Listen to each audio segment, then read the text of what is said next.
Italia está rodeada de mar e tamén ten illas, ten centos de illas, pero só 80 están poboadas.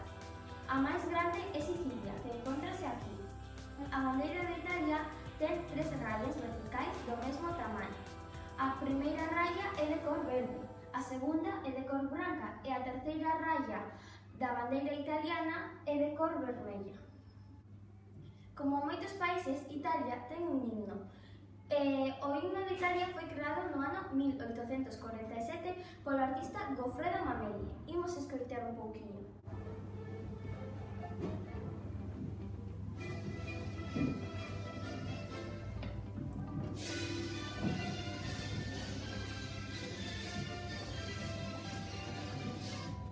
Este é o seu himno.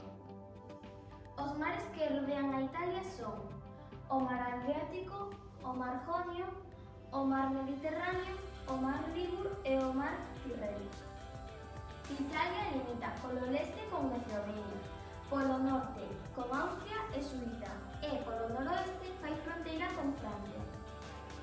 Italia ten 60.244.639 habitantes e a capital de Italia é Roma e sitúase aquí. Italia pertence aos países da Unión Europea, polo cal a súa moeda é o euro. Italia caracterízase por ter moi boa pasta, así que se vades a Italia seguramente que comades un bo prato de pasta. Tamén ten moi boas pizzas, sobre todo as de pepperoni. Como postre, elixín a panna cotta, que en galego significa nata cocida, é como un fran, pero de nata. Suele ser acompañados por frutos vermellos. ¿Aprendemos italiano? Por se viaxades a Italia, vou vos ensinar algunhas palabras moi básicas en italiano. Para dicir hola, eles din ciao. Cando nós dicimos por favor, eles din per favor. Cando escoitamos a un italiano dicir grazie, significa que están dándonos as grazas.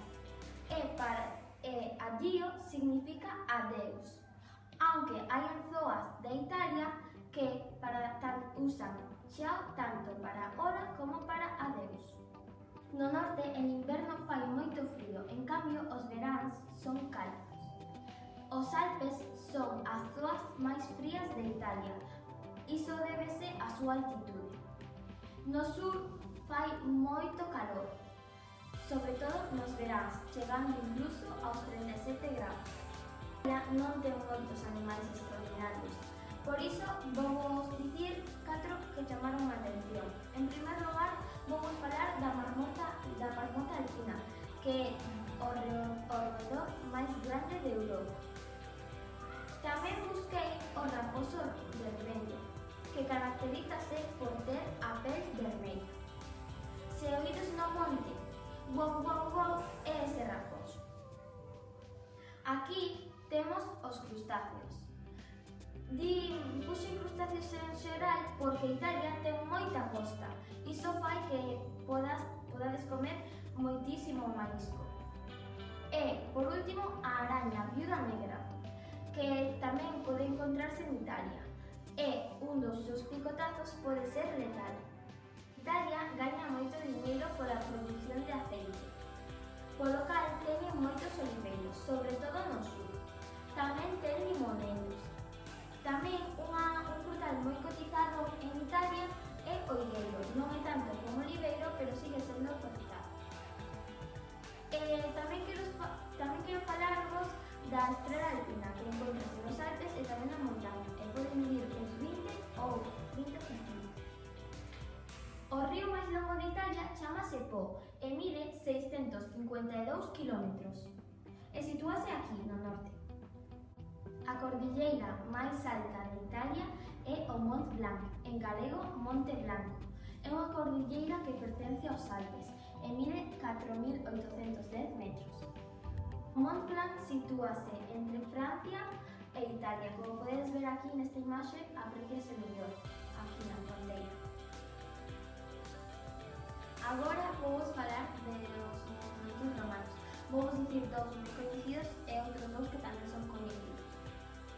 primeiro monumento do que quero falarvos é a Torre de Pisa, que é unha torre que está inclinada. É unha foto moi típica dali e intentando suxeitala.